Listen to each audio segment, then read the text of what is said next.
ایک دفعہ کیا ہوا, جو سبزی والا نہیں میرے پیسے لے کے بھاگ گیا تھا, میرے والد صاحب کی ساری وراثت میں نے 3-4 لوگوں کو پیسے دیے, کوئی داڑھی والا, کوئی نمازی, کوئی محراب. جب میرے والد صاحب سے مجھے وراثت ملی تو اچھی خاصی ہم بیٹھے بیٹھے مالدار بن گئے. ہمارے ابا نے بنائی بھی ہمارے لیے تھی اسپیشل کہ میرے بچوں کا میرے بعد کیا ہوگا. نیک باپ یہ سوچتا ہے نا, خدا کی قسم ماں باپ سے بڑا نا کسی کا کسی پر احسان نہیں ہے. اتنا مقدس رشتہ ہے کہ باپ اور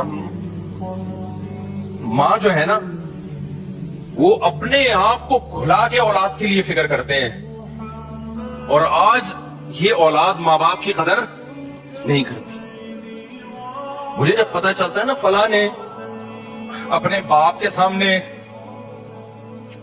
زبان چلائی یا ماں کے سامنے زبان چلائی, مجھے بہت افسوس ہوتا ہے. اپنی بیوی کو دیکھا کرو یار, یہ بچوں کو کیسے پالتی ہے وہ.